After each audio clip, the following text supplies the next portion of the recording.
Buenas noches, Luciana. Sigo disfrutando de Sucre. Seguro. Sigo disfrutando de las últimas horas de este aniversario patrio. Y lo estamos haciendo, mire usted, con el despliegue que ha hecho Bolivisión.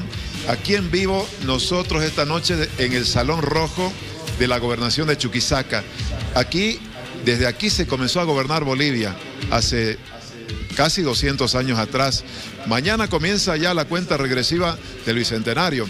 Y hoy vamos a entrar al análisis, Luciana, porque hemos tenido un informe presidencial que ha sido, creo que hoy, un mensaje distinto en cuanto a las repercusiones que está generando, porque se ha anunciado para muchos de manera sorpresiva la posible realización de un referéndum con 3 temas que son, por cierto, espinosos. Y hoy vamos a analizar con la mirada chuquisaqueña, pero sobre todo de profesionales de Chuquisaca, que a veces no tienen la oportunidad de expresar sus ideas, pero creo que son muy, pero muy capaces. Hemos estado conversando previamente con Ricardo Fuentes y con Andrés Delgadillo. Ricardo Fuentes es docente universitario y Andrés Delgadillo también. Bueno, vamos a comenzar este análisis de lo que ha significado hoy el mensaje presidencial y parto con don Ricardo. Ricardo, buenas noches.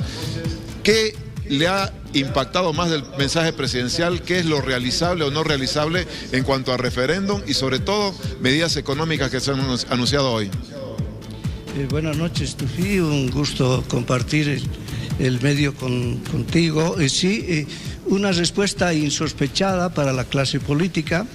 En realidad parecía que tenían un presidente acorralado y han terminado emboscados.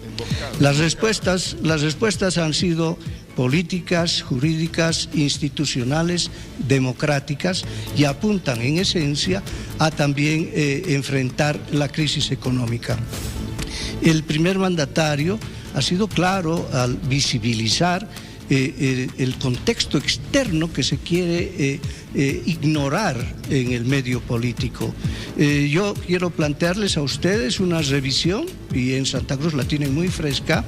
El Instituto Boliviano de Comercio Exterior suele publicar sus informes de comercio exterior. El último, que corresponde al 2023, tiene una enumeración taxativa de las causas que afectan a la economía. No es la voz del gobierno que está justificando la crisis o la situación especial por la que se atraviesa.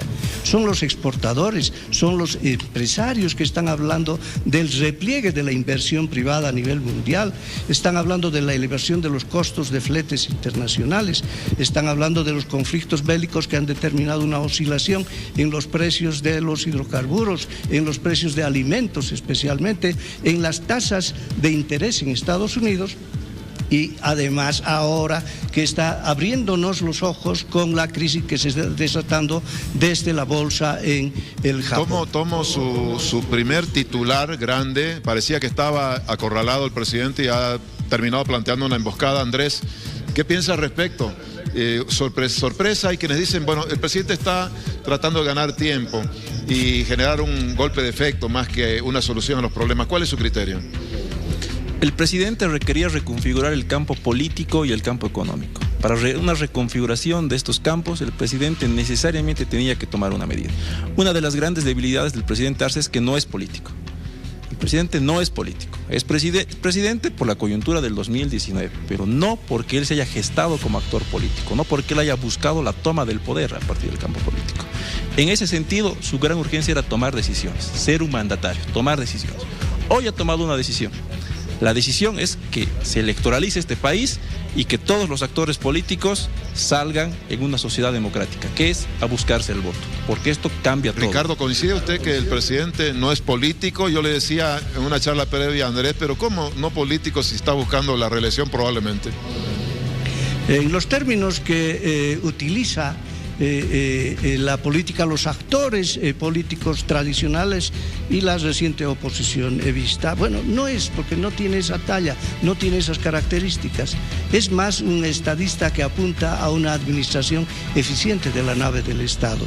Es por esencia un mandatario que es parco en la expresión, en el discurso, pero es más prudente al momento de la realización. ¿Qué plantea ahora? Diálogo con los empresarios, los productores, un gabinete social, 7 medidas muy bien delineadas que apuntan exactamente a resolver los temas. Entre ellos, por ejemplo, para mencionar solamente uno, la misma oposición estaba pidiendo que se levantara, por ejemplo, o se habilitara la importación, libre importación para carburantes, diésel especialmente, con tasa cero, con gravamen cero.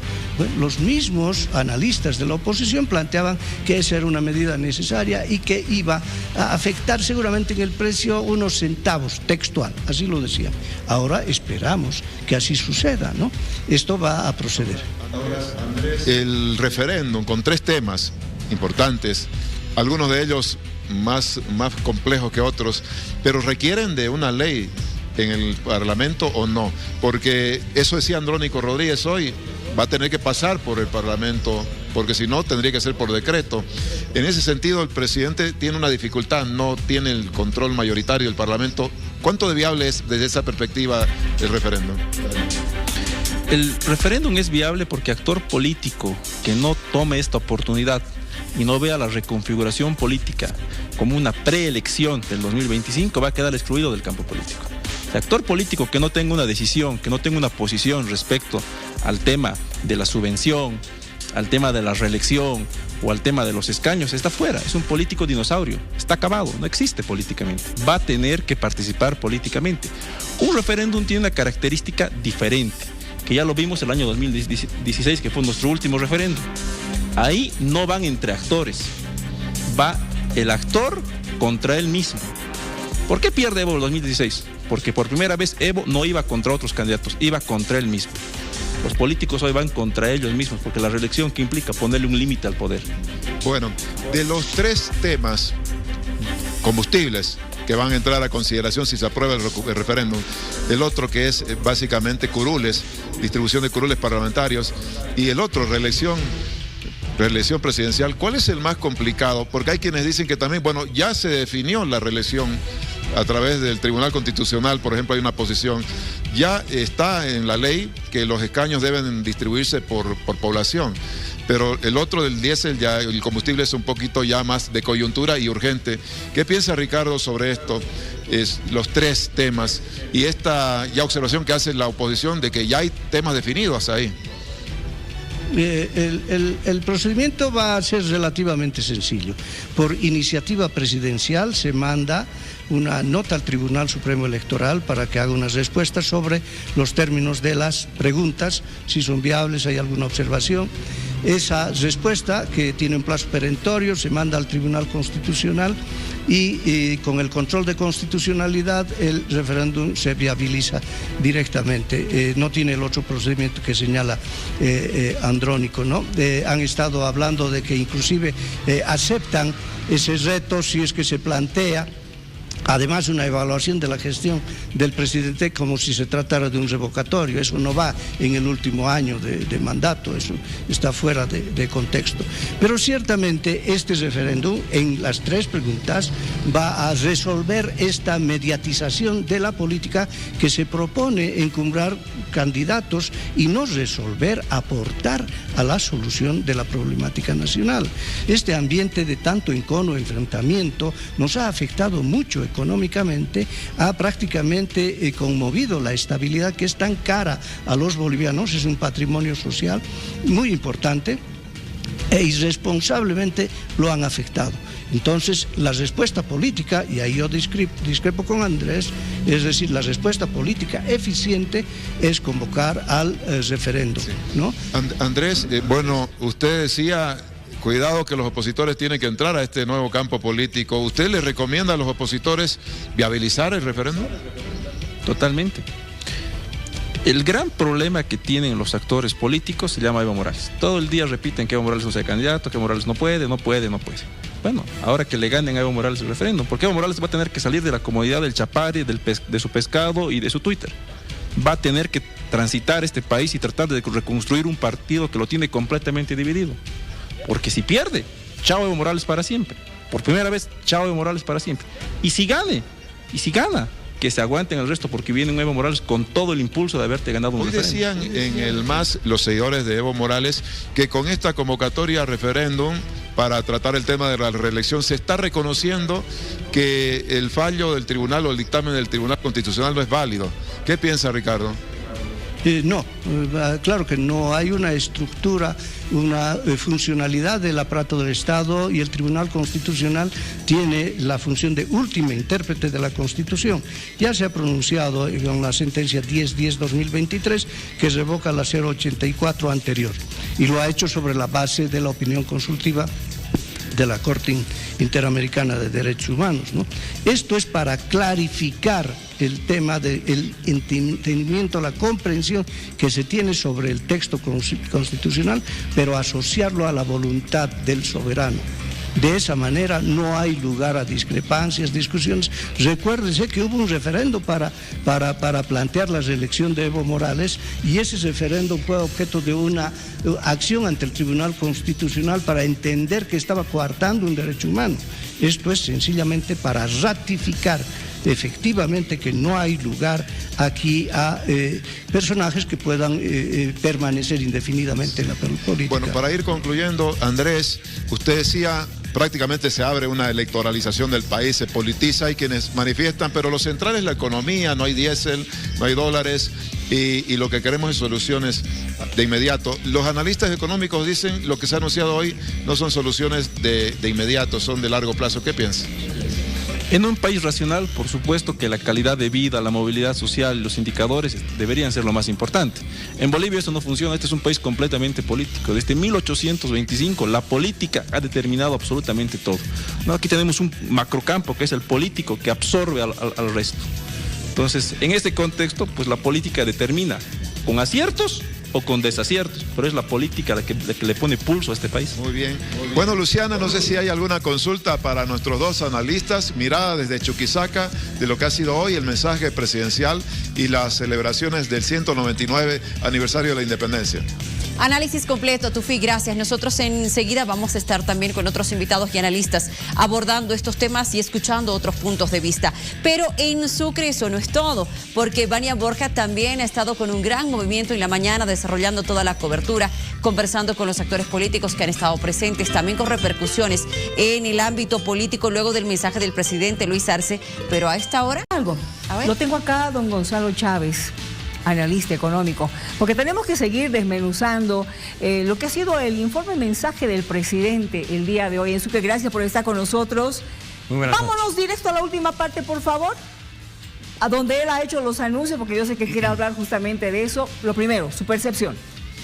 Bueno, mira, después de haber halagado su programa, como siempre lo he hecho, parecía un discurso cansino, después de haberle echado la culpa a media humanidad, que el contexto externo, que Áñez, que Morales, que el problema interno, que el sabotaje interno, las propuestas que hizo estuvo en el marco de un candidato, ¿no es cierto?, de un candidato político, y se refugió en la política para no mostrar soluciones económicas. Y creo que esa es la gran debilidad de este discurso. Entonces el gobierno anunció algunas medidas que en realidad son como un coñichi, son como un recalentado, ¿no es cierto? Porque otra vez dijo, vamos a liberar las exportaciones. Es la tercera vez que dice que va a liberar las exportaciones. Vamos a crear el tema de las plataformas y de las criptomonedas. También eso también ya lo hemos visto, ¿no es cierto? Vamos a liberar las importaciones bajando el IVA a cero. También se ha visto. Entonces, yo diría que inclusive el tema de colocar dos gasolinas más caras, ya lo tenemos. Hay la Premium, había la RON 95, sí. Es lo mismo, ahora han hecho exactamente lo mismo. Ahora, habrá que ver si esto es un gasolinazo encubierto. ¿Por qué gasolinazo encubierto? Porque la especial va a continuar con su mismo precio, el diésel también. Bueno, va a depender un poco si tenemos diésel a ese precio, ¿no? Porque sería encubierto en la medida en que tú en algunos lugares simplemente tienes las gasolinas más caras y desaparece la gasolina más barata. Entonces, de alguna manera ya has hecho un gasolinazo, ¿no? Pero habrá no que se ha ver. dicho que va a desaparecer. Bueno, habrá que ver, porque no hay gasolina, ni la premium, ni la especial, no hay ninguna. Y del diésel tampoco, ¿no es cierto? Del diésel no ha hablado prácticamente en las soluciones. Entonces, a partir de esta lectura de soluciones muy precarias, no ha hablado del déficit público, de la política monetaria, del tipo de cambio.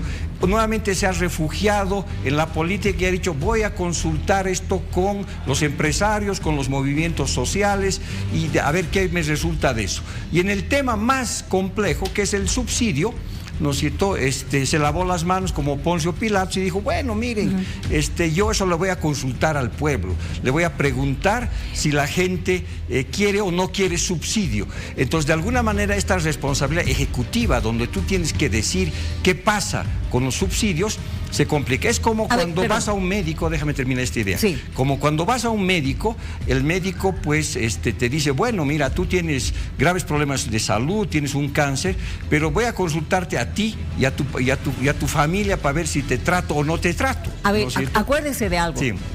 Por lo menos yo me acuerdo de 2 presidentes que han intentado levantar la subvención. ¿Cuándo se colocó la subvención en nuestro país? ¿Se acuerda usted? Sí. ¿Cuándo? ¿Cuándo se ha levantado la subvención? ¿Cuándo no se ha colocado la subvención? ¿Ha aparecido la subvención en el país? Bueno, eso debe tener ya unos 20 años, ¿no? Ya, sí. Perfecto. Ahora, quienes han intentado levantar han tenido problemas y han tomado esa decisión ejecutiva que tú me dices. Sí. No, definitivamente pues es un problema político, pero que tienes que asumirlo. Pero, ¿no? o sea, si ahora el presidente hubiera dicho levantamos la subvención... Lo que pasa es que está colocado de mala manera el tema del subsidio. El subsidio ya no beneficia a la gente más pobre. Y hay que dividir el subsidio entre el subsidio a los hidrocarburos diésel y el subsidio a la gasolina. El diésel está favoreciendo a los cooperativistas mineros del oro, que exportan 3.000 millones de dólares, pagan 2% y reciben todavía del Estado boliviano, o sea, de todos nosotros, un subsidio de 300 millones de dólares. O sea, le vas a preguntar a la gente para mantener esos privilegios de estos grupos, donde también puedes incluir a los agroindustriales. ¿Cómo? ¿Pero por qué no? Porque no puede ser pues que tú ganas 3.000 millones de dólares, contaminas el medio ambiente y pagas y todavía recibes subsidio. De esa manera está haciendo una transferencia de renta muy grande. A la población, si anteriores gobiernos ya han tenido problemas para tomar esta decisión, la han tomado y ha habido inconvenientes en el país. Sí, pero no por eso vas a dejar de encarar los problemas. Si tienes valentía y entiendes que tienes que sanar esta economía, tienes que hacer un ajuste fiscal, tienes que, o sea, de manera diferenciada. Lo inteligente hubiera sido ahora anunciar, por ejemplo, que vas a tener un precio de la gasolina para la gente más pobre a través de lo que es, digamos, el transporte público, los automóviles de baja gama, que sigan pagando, digamos, una gasolina muy barata. Pero no es justo, ¿no es cierto?, que automóviles de 40.000, 50.000, 60.000 dólares estén subsidiados. Entonces ya deberías haber hecho esa diferenciación y con tecnología se puede hacer eso. En el caso, lo mismo en el caso de del diésel. Entonces, si tú ahora le preguntas a la gente sobre ese tema, estás de alguna manera no tomando tu responsabilidad para tratar una enfermedad económica. Entonces, y el tema del subsidio no es el único. Además, creas un precedente muy complicado, ¿no ve?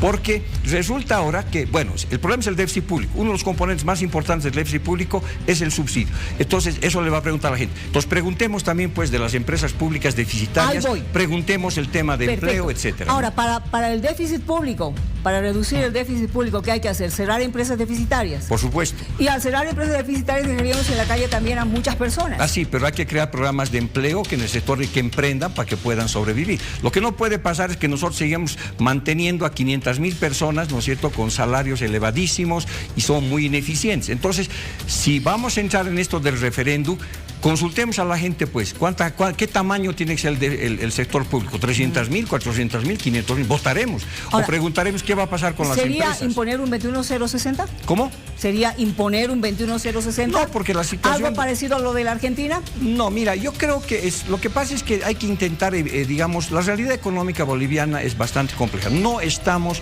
en una situación de una hiperinflación como en el año 85-86. Eso no significa que no tengas problemas. Tú tienes un enorme déficit público hace 11 años, 11 años de déficit público. Tienes serísimos problemas de ineficiencia de un Estado que se ha comido buena parte de las reservas internacionales del Banco Central de Bolivia. Tienes un problema cambiario durísimo, no se ha dicho absolutamente nada sobre eso, el gobierno no dice nada. Es decir, no va a ser, o sea, ¿qué vamos a esperar? ¿Que se reúna con los empresarios para tomar decisiones? No hay dólares hoy día, no hay dólares mañana, no hay gasolina mañana, no hay gasolina hoy. No hay diésel y los camiones están por todo lado, el aparato productivo está parado, hay inflación porque hay una inflación importada. Entonces, claramente ves que no se ha tomado, ¿no es cierto?, políticas económicas que se las puede hacer, ¿no es cierto?, pero integrales. Esto no es un tema de una sola política y no es solamente del lado de la política, se ha electoralizado. Pero ¿qué pasa con la política fiscal? ¿Qué pasa con la política de producción? ¿Qué pasa con la política cambiaria? ¿Qué pasa con la política monetaria? Todo eso debería ser propuesto en un paquete integral. Esto no tiene una solución de una sola bala. El populismo económico no se derrota simplemente con una cosa, ¿no? Luciana. Sí, permíteme por favor, Miriam, y también a nuestro invitado Gonzalo Chávez, porque queremos algunas de las repercusiones justamente de lo que estás conversando con Gonzalo desde Sucre. Vuelvo contigo, Tufi. Para Gonzalo Chávez, a ver, preguntarle a la gente es que el gobierno no tome las responsabilidades. Por favor, quisiéramos la opinión de lo que está diciendo nuestro analista en La Paz. Así es, le traslado a Ricardo Fuentes y a Andrés Delgadillo esa pregunta. Ricardo, dice Gonzalo Chávez en la ciudad de La Paz que transferirle a la gente la decisión de qué hacer con los combustibles en cuanto a la subvención es escapar a su propia responsabilidad como gobernante. ¿Qué piensa al respecto? Bolivia está flanqueada ahora por dolarizadores tremendistas como antiimperialistas como Evo Morales y tremendistas neoliberales que no hacen autocrítica de los 20 años que han transcurrido con ese modelo en reproducción de pobreza. Ellos mismos estaban pidiendo que se levantara gradualmente la subvención. Esto que se está haciendo es mitigar los costos que representa subvencionar el combustible para que quienes quieran cargar gasolina de mayor octanaje lo hagan. ¿No es cierto? No es una medida traumática, no lo es en que les afecta. Ya la han rechazado. Nada de lo que se haga está bien para ellos. Sin embargo, estas medidas ya están tocando, digamos, las causas de la crisis que nos agobia. El diálogo con los empresarios, los incentivos fiscales, la generación de empleo, el aliento para emprendedores jóvenes, levantar gradualmente los costos de la subvención mediante estas gasolinas de mayor octanaje, son respuestas que van a mitigar, además, por supuesto, de los biocombustibles que van a rebajar más de 400 millones de dólares. Son respuestas concretas, pero nada parece ser que es suficiente para los tremendistas que quieren que se desate una crisis por razones electorales. Ahora, Andrés, voy a tomar también una frase que aplicó en su análisis Gonzalo Chávez. Hablaba de una especie de medidas recalentadas que ya son como un plato recalentado, en realidad insuficientes, decía. En ese sentido, además, le agrego algo. Hay quienes plantean un cambio del modelo. ¿Hoy el presidente flexibiliza algo su modelo con estos anuncios o mantiene la rigidez de su modelo? Cuando la despensa está vacía, cuando el refri está vacío, cuando la olla ya no queda nada, pues mejor un recalentado a nada. Esa es la mirada del gobierno. Un presidente que tiene un capital político líquido del 12%, si él tomaba la medida de manera ejecutiva, pues podía terminar en el 1%. En pocas palabras, en vez de estar hablando de la decisión del presidente, estábamos hablando de que en 3 meses o en 4 meses teníamos elecciones presidenciales. Luis Arce no aguantaba su gobierno si tomaba la decisión de manera ejecutiva. Claro, un gobierno fuerte, en un ideal de lo que es la burocracia y la toma de la decisión política, pues por supuesto que lo podía haber hecho de manera ejecutiva, pero no es el caso. Tomaba la decisión y estábamos hablando de ¿Coincide, Ricardo, que no tenía otra opción el presidente con un refrigerador casi vacío? No, el mayor problema que tenemos en este momento es la perturbación de la estabilidad. Se ha desatado la especulación. ¿Qué está pasando a raíz de la crisis que tiene origen en la bolsa del Japón? El capital financiero internacional sale de un lugar que tiene un incentivo para ir a otro que tiene mayor. Son capitales buitres. Aquí, ¿qué está pasando? Se ha desatado una fiebre por el dólar, ¿no es cierto? Y entonces se ha restado esa divisa. de quienes lo necesitaban para importaciones de bienes de capital, insumos para la producción, etcétera, para allegarlos a los especuladores. Aquí el problema central es mantener la estabilidad, es apartando este ambiente de politización excesiva que quiere generar el desastre para encumbrar candidatos. Ese es el mal que se está enfrentando ahora. Luciana, Miriam, voy a volver a La Paz porque entiendo que están con Gonzalo aún conversando y aquí hay un planteamiento puntual. Ese tremendismo en el análisis que menciona Ricardo con fines electorales, no sé si Gonzalo se podrá referir al respecto. Sí, bueno, muchas gracias. Mira, permítanos, por favor, señor sí. Chávez, si justamente sí. queremos conocer esta respuesta, sí. que por favor enseguida nos las va a completar. Claro. Y acerca de la subvención que seguíamos hablando, ¿cuál va a ser el impacto en caso de que se levante la subvención? ¿Cuál vendría a ser el impacto social y sobre todo económico para nuestro país? Ya. A ver, en primer lugar, lo que hay que decir con toda claridad es que lo que ha pasado ahorita, ¿no es cierto?, hoy día, es que el presidente ha lanzado su candidatura, ¿no es cierto? Y quien ha politizado más aún el problema es el propio presidente Dice que se quiere evitar Arce. confrontaciones. ¿Qué? Se quiere evitar confrontaciones. No, pero esto va a complicar mucho más las cosas. O sea, pero por el amor de Dios, vea el caso del asunto de los escaños. Eso va a levantar más polvareda porque está frente a una decisión que ya se tomó, el tema del censo, frente a una decisión que ya estaba tomada de cómo íbamos a distribuir los escaños. Ahora el gobierno dice, no, no lo voy a hacer así, voy a preguntar a la gente cómo tiene que hacer. Lo que está haciendo es eludir el problema y ponerlo más adelante, generando más conflicto, ¿no? Y además, el tema de la crisis no lo inventan pues los analistas o los opinadores, como llama muchas veces la gente del gobierno. Es el propio gobierno que se ha metido un autogol hace mucho tiempo. O sea, Bolivia, ¿por qué no hay dólares? Porque Bolivia exportaba 6.600 millones de dólares de gas natural a Brasil y Argentina en el 2014 y eso ha bajado a 2.100 millones de dólares. El Estado está yesca, no tiene 4.200 millones de dólares. ¿Y qué ha pasado? Lo que ha pasado es que no han invertido en exploración y producción. ¿Y quién era pues el ministro de Economía y Finanzas durante Morales? ¿El fantasma Gasparín? No, era el presidente Arce, que tenía la decisión a través del presupuesto general de Estado de invertir en el sector gas y tenía que haberlo visto, porque además él era el jefe del gabinete económico y era el promotor del modelo de desarrollo económico que nos decía que el excedente viene del sector hidrocarburos. Han estrangulado a la gallina de los huevos de oro, ¿no es cierto? Ha habido un déficit público enorme, no tiene dónde caerse muerto, sigue anunciando 170 empresas públicas, ¿no es cierto?, sin tener un centavo, y no es capaz de tomar decisiones respecto a los temas centrales que tienen que ver, por ejemplo, con el déficit público. Sigue la expansión monetaria, ¿no es cierto? Sigue el problema básicamente de que tiene que ver con el manejo de la plata de la gestora, por ejemplo. Entonces, todos estos problemas no lo han creado pues los analistas económicos, ellos mismos lo han hecho. ¿O quién los ha impulsado a no explorar y producir? Y ahora dice, ahora sí le vamos a meter. Pero han estado 18 años y han matado al sector gas, que era el generador del excedente. Entonces, ¿de qué nos están hablando de tremendismo? Cuando en realidad son los hechos lo que muestran que esta economía está con problemas. Una inflación que es cada vez más alta y que el INE no la mide por razones políticas. Nos habla de 0.47 en julio, cuando todos los indicadores económicos te mostraban que la inflación es mucho más eso. La gente va a los mercados y ve que los precios han subido 15, 20%.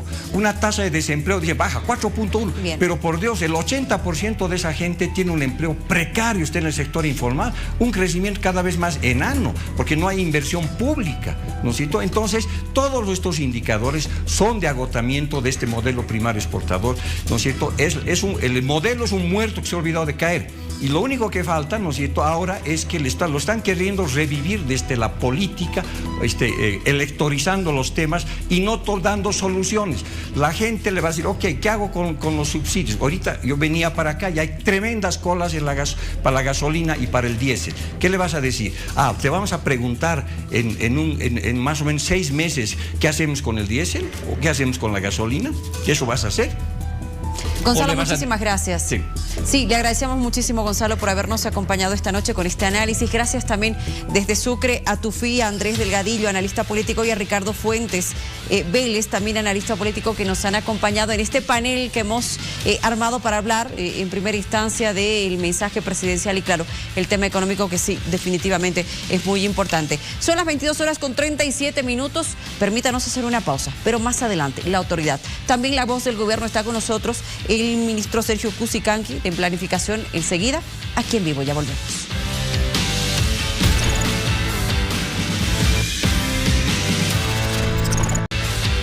Pues continuamos con el tema del día, el mensaje que ha dado el presidente, ese mensaje con las medidas económicas monetarias que también ha anunciado. Estamos esta noche con el ministro de Planificación, don Sergio Cusicanqui, también para preguntarle a él. Evidentemente usted ya ha escuchado las repercusiones y todo lo que se ha dicho. Por favor, lo primero que me gustaría que usted hable con relación a quienes dicen que es un gasolinazo encubierto.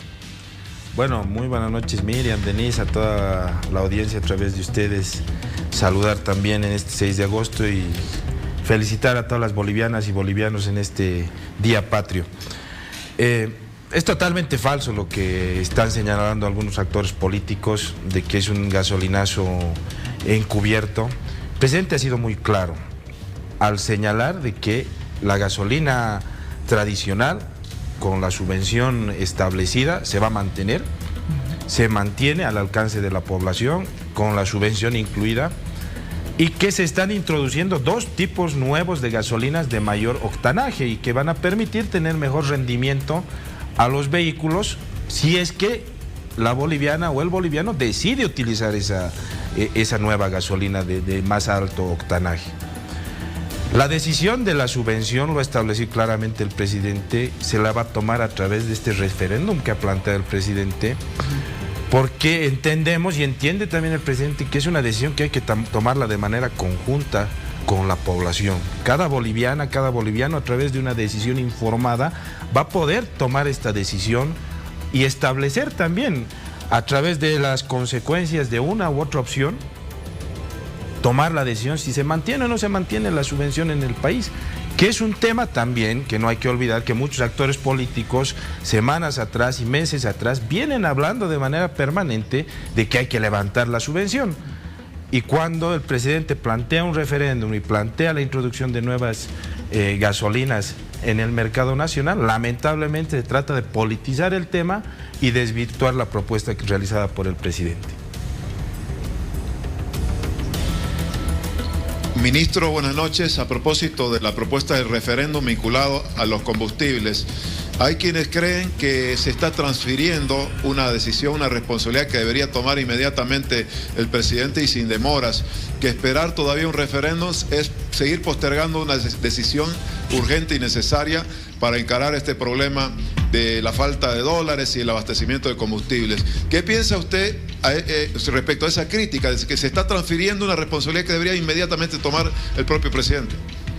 Bueno, a ver, nosotros del gobierno nacional vemos pues que más bien es una manifestación de la democracia entendida de una manera mucho más amplia, Tufí, porque las decisiones importantes, y eso también reclama la población, las tenemos que tomar de manera conjunta las bolivianas y los bolivianos. No tenemos que esperar a llegar a altos niveles de conflictividad para tomar decisiones importantes en el país, o no tenemos que pelear entre bolivianas y bolivianos, sino más bien en este caso, antes de llegar a niveles de conflictividad, antes de llegar a tener peleas entre bolivianas y bolivianos, se está tomando la decisión de poder encaminar un referéndum, de tomar una decisión de manera informada y en ese camino poder iniciar la resolución de muchos de los problemas. Y eso también está enmarcado en la convocatoria a diálogo que ha establecido el presidente con el sector empresarial, con el sector productivo y también con las organizaciones sociales a través del Gabinete Social. Muy bien, lo que pasa, ministro, es que también han habido varias repercusiones. Decían que estos temas, en realidad, por ejemplo, Jorge Quiroga señalaba que estos temas, sobre todo económicos e impositivos, no podrían ser trasladados a referéndum, por un lado. Y por el otro, ¿qué pasaría en caso de que sí se trate sobre todo este tema que estamos hablando y que también ha sido parte del planteamiento del presidente Luis Arce acerca de la reelección? ¿Tendría que haber modificaciones a la Constitución Política del Estado? Bueno, Denise, evidentemente hay temas importantes y sensibles que están ahorita en debate, digamos, en la población boliviana. Hay temas que se están tratando también de utilizar políticamente para generar alta conflictividad en el país. Uno es el tema de la subvención de hidrocarburos, que ya lo señalábamos, de que las voces que hace unas semanas atrás o meses atrás decían fervientemente que hay que levantar la subvención, ahora parecen dar marcha atrás e ir en contra de lo que está planteado el gobierno, de por ejemplo introducir nuevas gasolinas y decir que es tratar de decirle a la gente que es un gasolinazo encubierto, lo cual no es cierto. El tema de los escaños también que ha planteado el presidente es un tema que puede llegar a generar conflictividad, porque en un escenario van a haber regiones que ganen y otras que pierdan. Y los bolivianos también tenemos que aprender a resolver nuestros problemas dialogando, construyendo soluciones para beneficio de todas y todos. Y ese es un camino también, es poder tomar esta decisión de manera conjunta, una decisión informada que nos permita resolver nuestros problemas de manera ordenada, amplia, democráticamente entendida a través de este referéndum y que podamos tomar esa decisión. Y por supuesto, el otro tema que está vinculado al tema de la reelección, se está politizando el tema de la reelección porque se tratan de tener diferentes interpretaciones, si la reelección es de periodos seguidos, que es discontinua, que es continua y demás. Y también esos problemas tenemos que resolverlos de manera conjunta las bolivianas y los bolivianos a través de una decisión informada, y ese es el planteamiento del presidente, que a través de un referéndum con decisión informada podamos resolver, y de aquí en adelante ya no discutamos más de esos temas y de esos encuentros o divergencias de opiniones. Y ese es el camino que ha planteado el presidente para poder resolver y llegar también al bicentenario todos los bolivianos de manera unida, todos superando nuestras diferencias, entendiéndonos, encontrándonos, y que podamos seguir construyendo el país que todos queremos. Ministro, usted dice se está politizando el tema de la reelección. ¿No es el mismo MAS el que está politizando este tema? Nosotros, el gobierno nacional y el presidente Lucho ha establecido claramente el tema de que el presidente y el gobierno nacional va a tomar las decisiones sin llevar adelante cálculos electorales o cálculos personales, ¿no? Nosotros desde el gobierno nacional estamos trabajando para poder resolver los problemas de la economía, para poder mejorar las condiciones de vida de la población, y queremos evitar estos escenarios que se pueden convertir en altamente políticos, altamente conflictivos, y queremos resolverlos y que podamos llegar al bicentenario construyendo un mejor país con mejores condiciones de vida para toda la población. Ministro, uno de los temas que la población hoy esperaba escuchar era saber qué va a pasar con el dólar. Porque evidentemente el dólar físico es lo que más le preocupa a la población, el hecho de que no haya, que hay una escasez tremenda. ¿Por qué no se han anunciado medidas drásticas para frenar esta subida escandalosa en el mercado negro? ¿Por qué no se han anunciado medidas para de una vez castigar o dejar de lado aquel maltrato que está recibiendo la ciudadanía con los bancos, por ejemplo? Bueno, Miriam, el presidente en el mensaje ha establecido algunas medidas que evidentemente no son la solución estructural a este problema de la divisa norteamericana, pero ya ha planteado algunas medidas, como es el tema de la utilización vamos a fomentar la utilización de criptoactivos o de pasarelas de pagos digitales. Vamos a trabajar en ese ámbito.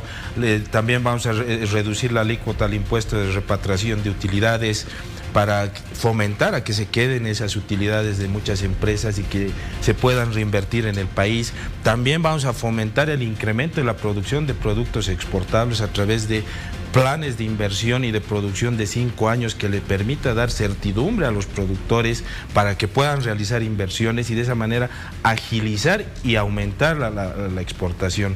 Pero claramente en el diálogo convocado por el presidente, Miriam, ahí es donde se van a discutir en más detalle todos los problemas, como tú señalabas. Los empresarios y organizaciones sociales. Claro, es un diálogo que vamos a tener con el sector empresarial productivo. Bien. Donde ahí tenemos que discutir también todas las posibles medidas, la situación el tema de las comisiones o el tema del mercado paralelo en términos cambiarios. Más allá de la decisión que se vaya a tomar, tenemos que ver cuáles son las consecuencias y de esa manera construir las soluciones para que beneficie a todo el pueblo boliviano, sector público, sector privado, sector empresarial, pero principalmente a cada boliviana y cada boliviano. Ministro, una de las críticas que han surgido de parte de algunos analistas y la oposición hoy al mensaje del presidente es que no se ha tocado el tema de fondo, que es el déficit fiscal. ¿Qué piensa usted en relación a este punto, el déficit fiscal que no se ha mencionado en el mensaje presidencial? Bueno, son percepciones que tienen muchos analistas y muchos opinadores que tienen en el ámbito económico tufí, ¿no? El presidente creo que ha sido muy claro en el mensaje que ha dado el día de hoy a todo el pueblo boliviano. En un momento de estrés económico, con este tipo de problemas que estamos teniendo, vinculado también a una crisis internacional en términos económicos, donde han habido caída de las bolsas a nivel mundial, y a lo cual Bolivia no es ajeno a ese escenario complejo internacional de crisis. Hay diferentes maneras de afrontar esos escenarios de crisis, ¿no? Uno es por el lado del ajuste al estilo ortodoxo, como están haciendo algunos países, que significa recortar gastos, recortar obra pública, despidos, aumentar niveles de pobreza, aumentar niveles de desocupación. Y el presidente ha sido muy claro, es la diferencia que tiene el gobierno nacional, que ve en esta situación de la economía boliviana, vinculada también a la economía mundial, una oportunidad para encontrar soluciones por el lado productivo, producir más, generar mejores condiciones de vida, generar más fuentes de empleo y de esa manera encontrar las soluciones a toda la situación económica. Muy bien, ministro, también le voy a trasladar la pregunta que de la oposición que ya ha empezado a surgir, y ellos prácticamente han estado criticando y señalan, vamos a hablar acerca de la redistribución de escaños, y ellos señalan que el gobierno no quiere acatar los resultados del censo y es por eso que estaría cambiando las reglas del juego. ¿Qué piensan ustedes? No, desde ningún punto de vista, ¿no? O sea, los resultados del censo se van a empezar a aplicar, los publicará el INE y se tienen que empezar a aplicar. Ahí tiene la labor de la redistribución de recursos en función a los nuevos factores de coparticipación, seguramente. Y también el órgano electoral empezará a plantear cuáles son en función a las fórmulas que tiene, cuál es la distribución. Lo que ha planteado el presidente es que para evitar escenarios de conflictividad es que se ponga a consideración del pueblo boliviano qué es lo que va a pasar en relación a los escaños, porque queda claro que, como ha sucedido en otras oportunidades también, cuando ha habido censos de población y vivienda y ha habido redistribución de escaños, se generan muchas posiciones desde cada una de las regiones. Y antes de llegar a un nivel de conflictividad, a un escenario de conflicto entre bolivianas y entre bolivianos, porque esto no va a ser entre gobierno nacional y sociedad civil, sino va a ser entre regiones y entre bolivianas y bolivianos de diferentes departamentos, tenemos que construir una solución todos juntos y de esa manera resolver nuestros problemas antes de llegar a niveles de conflictividad. Y ese es el enfoque y el espíritu que ha planteado el presidente, para que también no se tengan medidas de presión una vez que se empiecen a publicar y de manera innecesaria los resultados del censo y se tenga escenarios de conflictividad innecesarios. Y más bien, como bolivianas y bolivianos, construyamos esa solución, nos pongamos de acuerdo y encaminemos el rumbo del país en ese ámbito también, ¿no? Pero, ministro, ¿por qué habilitar algo que ya está determinado? A ver, la ley 1492 manda que los resultados del censo tienen que ser aplicados a partir de septiembre de esta gestión 2024. El Tribunal Supremo Electoral, tras obtener los resultados oficiales que pueda brindar el INE, tiene que, mediante una fórmula, remitir la cantidad de escaños o la redistribución a la Asamblea para que ésta sea aprobada.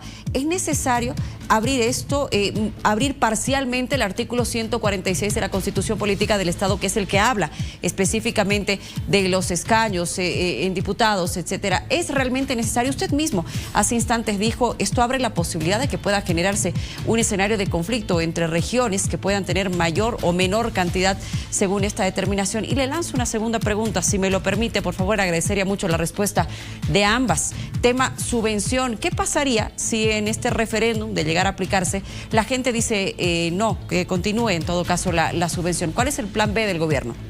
Bueno, Luciana, en relación al tema de los escaños, lo que ha planteado el presidente es que se tome una decisión en función a si se cambia o no el tema de esta distribución del número de escaños principalmente. Así lo ha planteado en el discurso. Precisamente porque ya han habido voces pues, de qué es lo que va a suceder con las regiones que vayan a perder principalmente esos espacios. Eso ya está planteado desde hace varios meses, esa situación, y es por eso que se plantea antes de llegar a un nivel de conflictividad, antes de que nos enfrentemos entre bolivianos y bolivianos, que discutamos. Y bueno, si se toma una u otra decisión, ahí ya se establecerá el camino a seguir, ¿no? Pero va a ser una decisión soberana del pueblo boliviano, no de una persona, no de un grupo de personas, sino va a ser una decisión soberana en función a los resultados de ese referéndum que ha planteado el presidente. Y en relación a la otra pregunta que está vinculada a la subvención, ¿no? Correcto. A la subvención. Bueno, Luciana, aquí lo importante es que, del mismo modo, sea la decisión que se tome en función a lo que se plantee en el referéndum, va a ser una decisión soberana y, por supuesto, la labor del gobierno nacional y la labor de toda boliviana y boliviano va a ser informar a la gente cuáles son las consecuencias de una y de otra opción.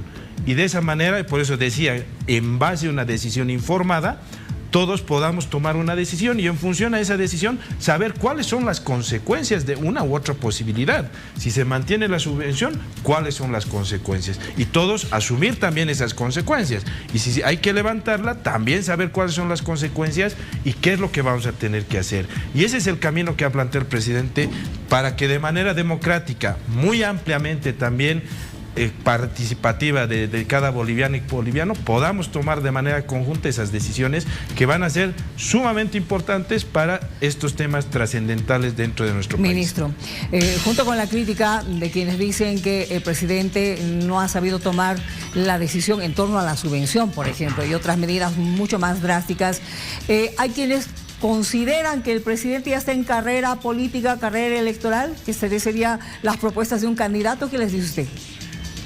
Bueno, ¿Está en carrera? Bueno, el presidente ha sido muy claro. El presidente va a tomar las decisiones que tenga que tomar en beneficio del pueblo boliviano para resolver los problemas de la gente, para resolver los problemas de la economía boliviana, más allá de cálculos electorales, de cálculos personales. Porque ese es el trabajo, esa es la responsabilidad que tiene el presidente Lucho de poder trabajar por el pueblo boliviano y de esa manera encaminar esas soluciones más allá de cálculos electorales, como otros actores políticos tratan de posicionar sus ideas o sus puntos de vista en función a una posición ya preelectoral desde estas alturas, ya en términos de oportunidad de ese proceso. Ministro, permite con una última pregunta volver al tema del tipo de cambio y la oferta de dólares, porque se ha mencionado que en la reunión con los empresarios y organizaciones sociales se tocaría este tema del tipo de cambio. ¿Qué es lo que va a proponer el gobierno en relación a precisamente el tipo de cambio? Actualmente hay un cambio oficial que es el 2 veces menor que el cambio en el mercado paralelo. ¿Qué es lo que va a proponer el gobierno en relación al tipo de cambio? ¿Definitivamente modificar el tipo de cambio actual, el oficial? Bueno, Tufi, creo que es adelantarse mucho a poder establecer esta reunión con el sector empresarial, sector productivo. Hay que esperar a establecer este gran diálogo nacional que ha planteado el presidente y, por supuesto, en este gran diálogo nacional tenemos que hablar y tenemos que discutir todas las opciones que se tienen en el ámbito cambiario, en el ámbito de provisión de combustible, en el ámbito económico también para fomentar exportación y otros temas económicos, y de esa manera discutir cuáles son los pros, cuáles son los contras, cuáles son las ventajas, cuáles son las desventajas, y de esa manera construir las soluciones como lo ha planteado el presidente a través de este gran diálogo nacional, y de esa manera responder también a las expectativas de la población, construir soluciones y principalmente resolver los problemas que se tienen en este momento. Y eso es lo que se quiere, ministro, ¿no es cierto? Solucionar el conflicto, mejorar, mayor prosperidad y más ahora en esta fecha que es tan importante para los bolivianos. Queremos agradecerle por esta explicación sobre todas las medidas, en este caso las propuestas que han sido presentadas por el gobierno, por el presidente Luis Arce con relación a la economía del país. Muchas gracias y buenas noches. Un placer, como siempre, estar en el canal, y desde el Gobierno Nacional, a la cabeza del presidente Lucho, estamos con esa responsabilidad para poder atender y encaminar las soluciones a los problemas, dar certidumbre, dar tranquilidad a las familias bolivianas, y vamos a seguir trabajando para poder encaminarnos en ese ámbito y de esa manera mejorar y resolver los problemas que se tienen actualmente. Muchísimas gracias. Y justamente sobre estos temas vamos a ver cuál es la situación en los surtidores, en las estaciones de servicio. En La Paz hemos visto filas en algunos sectores, otros surtidores o estaciones que están cerradas, que están aguardando la llegada de carburante. John Guzmán, contigo por favor hasta Obrajes. Hola, ¿qué tal, Luciana? ¿Cómo estás? Bueno, el dolor de cabeza para los conductores, ya sea de servicio público, ya sea de servicio privado. ¿El por qué? Es porque tienen que realizar filas como esta, que a esta hora de la noche, por supuesto, las filas continúan. Estamos exactamente en la 17 de Obrajes, el ingreso ya hacia la zona sur de la zona de Calacoto y mucho más otras zonas que conectan precisamente esta intersección acá en la ciudad de La Paz. Tú puedes observar, hay bastantes filas, que se está incluso dando la vuelta hacia el sector o ingreso de Bolonia, pero en esta estación de servicio sí todavía se está atendiendo con la venta de gasolina. No solamente gasolina especial, sino también incluso gasolina premium, que es lo que hemos escuchado, y también nos han explicado acá sobre el servicio que se está brindando. A ver, les están explicando acá. Normal. ¿Buscando gasolina especial solamente? No, normal. Normal, especial, normal. ¿no? Sí, sí, porque sí. hay unas filas también para premium. Exactamente. Que está a un precio más elevado. Exactamente. Bueno, ¿cuánto tiempo ha tenido que esperar? 1 hora más o menos. Más o menos, ¿no? Sí. ¿Otras gasolineras que haya visitado? No, nos venimos directamente acá y bueno, para no malgastar el combustible ni el tiempo, ¿no? Por venir a buscar, ya nos quedamos nomás. Bueno, ya está a punto de servir por lo menos, ¿no? Por fin, 1 hora después. ¿Han dicho algo de decir hasta cierto tope o Hay pueden? un límite, pero no tengo conocimiento cuál es. Ahorita justo acaba de pasar la señorita, la que atiende, pero no sé cuál será. A ver, vamos nosotros a averiguar justamente con ellos y vamos a preguntar acá quienes están trabajando. Buenas noches, ¿la venta es normal? La venta es normal, casi. Bueno, ¿hay algún límite que se esté colocando para la venta?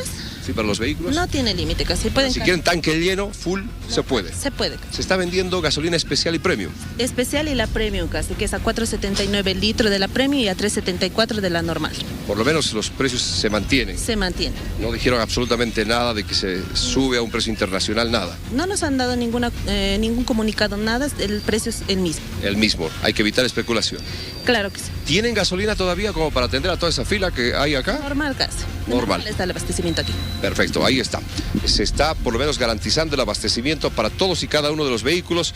No hay un límite que se pueda tener. Tanque lleno pueden realizar. Eso es la noticia que reciben también acá cada uno de los conductores que están haciendo fila, o que por lo menos 1 horita hay que esperar para tener también el combustible, Luciana. Así está a esta hora de la noche el panorama acá en la zona de sur, ingreso precisamente hacia Calacoto, en el sector de Obrajes, exactamente las 17. Gracias, John. Sí, las filas anoche eran larguísimas porque mucha gente de seguro estaba intentando cargar combustible para poder realizar actividades, viajes por el feriado, aprovechar el día con la familia. Y hoy la situación es similar, también hay filas en diferentes estaciones de servicio. A ver, muchas personas han aprovechado este feriado, se pidieron permiso el lunes en las oficinas para poder realizar viajes, que está muy bien. Hay que incentivar también el turismo en nuestro territorio nacional. ¿Qué pasará en la terminal de buses? Está Lizeth Kisberg con nosotros para darnos el detalle. De seguro hay movimiento. Lizeth. Termina el feriado en la ciudad de La Paz y también en el resto del país. Y este es el panorama que le mostramos a esta hora de la noche. Como ustedes pueden observar, los viajes ya al interior del país se están realizando con total normalidad, según el reporte de ese tránsito, pero también las familias ya están retornando a distintos puntos del país. Buenas noches. ¿Usted a dónde va a viajar? Buenas noches, estoy aquí yendo a Cochabamba. ¿Usted es de Cochabamba? No, estoy de aquí, pero por vacaciones, un momento está de paseo, queremos ir en familia. Aprovechando también el feriado, ¿no? A media semana, pero siempre se aprovecha. Así es, ¿no? Aprovechando las vacaciones de trabajo que tengo, entonces por eso me estoy yendo a Cochabamba. ¿Vino también con su niña? Sí, con mi niña, mi esposo y mis papás. Y está toda la familia también a disfrutar de este feriado que ya se está terminando, pero también nos vamos a acercar aquí a otras personas. Buenas noches. ¿A dónde se dirige? A Cochabamba. ¿Y vino por el feriado específicamente? No, estoy viajando a hacer trámites allá. Hacer trámites. Pero ya se termina también el feriado bien aprovechado. Sí, bien aprovechado. La familia. Con la familia. Ahí está, ese es el reporte que le brindamos a esta hora de la noche. De a poquito ya se va vaciando este lugar, la terminal de buses, pero tenemos entendido que las salidas están con total normalidad. También queremos aprovechar para estar atentos, y eso es lo que nos mencionaba también Tránsito, estar atentos para el día de mañana. Hay algún anuncio por ahí que realizó el transporte, pero nosotros no podemos mencionar nada sin antes corroborarlo. Este es el informe y el reporte que brindamos desde la terminal de buses de la ciudad de La Paz. Bien, Lizeth, muchas gracias. Hay mucha gente que está retornando entonces, o ya lo han hecho en el transcurso de la jornada, ya para poder empezar la media semana una vez más, luego de este feriado por el 6 de agosto. Gracias, Lizeth. Buenos consejos. La invitación está hecha para que ustedes puedan visitarlos en el Teatro Mura este miércoles y jueves. Y Hakuna Matata, relajémonos, una forma de ser. Así nosotros nos despedimos. La mejor filosofía de vida. No nos preocupemos. Hasta mañana.